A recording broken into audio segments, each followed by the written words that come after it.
Rick Jacobson. I'm the Retail Development Manager for Winfield for Eastern Ohio. The answer plot system that Winfield has composes of approximately 200 of these answer plots across the United States, Canada, and Mexico. And the true answer plot system actually has two main focus points to it. The first part is an area where we have demonstrations of hybrids, varieties of soybeans and alfalfa, and new treatments that we're using for herbicide and other trials that we're doing in the answer plot.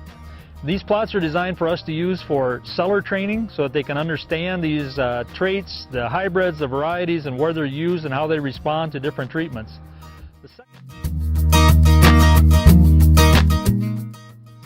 I'm Jean Bratton. I'm Chief Operating Officer of Town & Country Co-op. I'm in charge of agronomy and feed. I'd first like to thank all of the producers who came out for our event today, as well as who may be listening to this video. We sincerely appreciate the opportunity to earn your business every day. It's an incredible time to be involved in agriculture.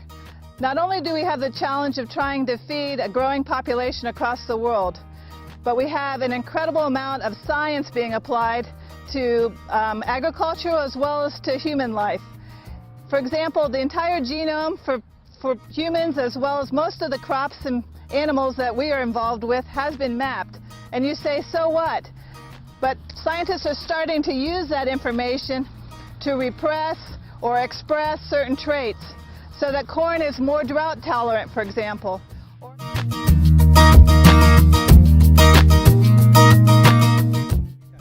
Hi, my name is Jim Hitchcock, Area Sales Manager for Purina Animal Nutrition, and I'm proud to be in partnership with Town & Country Co-op at their Answer Plot event.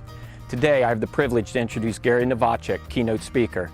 Gary's had a long career in the agronomy business. He earned his degree from Michigan State University, went on to earn his master's from Central Michigan University, has had a long career with Winfield, and today he's the National Corn Silage and Alfalfa Manager. Hey, my name is Gary Novacek, and I have the luxury of running the alfalfa, corn silage, and forage sorghum business. If you haven't noticed, we have answer plots. There's over 200 of these in the United States. And that's all the pretty part up front, the demos, right? That's where you can poke around and look at everything. And you look behind us, it's actually bona fide, legit silage and soybeans and grain research that we use. There's actually silage back there. So what I've done, there's over 65 silage plots, like the one here, that I have Pioneer in it, I got DeKalb, I got BMR, I got Leafies, I got dual purpose, they're all in there. Everything's in there.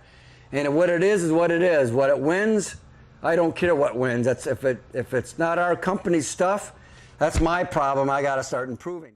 I spent about $1 million on these things, so we're going to go out there and look at something. What do you think of that? All right, let's go. There's a silage block right there. Let's go over there. I'm going to tell you what I know over there and a couple little hints I learned about how to grow silage corn. How many guys here care about increasing protein? Anybody? I've learned over my years that way to increase protein is the whole starch energy thing, is that sometimes when you're popping some hybrids, when they have semi-flex air or flex airs, when you drop the populations back a little bit, you can help the protein. But really what really helps a lot over the years when guys are starting to really increase sulfur in their row starters or gypsum, whatever they do. Every 10 pounds, 2 pounds of sulfur. And every guy that I know that does it says their protein increases by 1 point to 1.5 points. Some guys claim higher. Now, if you know what money that means, a point of protein, that's a pretty good day for sulfur. Anybody want to guess on these top 100 customers that we know what their average spoilage was in a bunker? Anybody want to guess? 5%. 18. So that means, like, you and I were in a chopper in a 100-acre field, and you got the last 20 acres there, I say, leave her, let the blackbirds eat it. That's exactly what happens in an average dairy farm, right? That's a big gig, right? So not only do you take care of all this, putting the right soil, right, but it's like the rest of the story is what happens after you harvest it.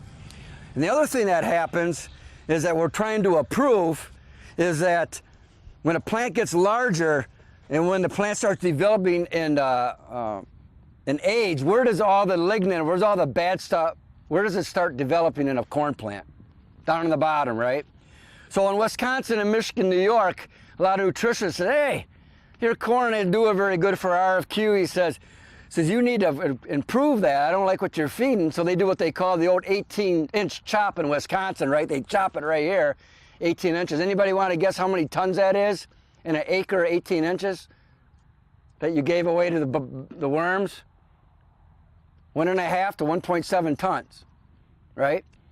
So what we're trying to do is develop management and hybrids, hopefully later on, that the lignin will not be more digestible. 18 inches, you can take the whole plant and you won't goof up your world, see, on that.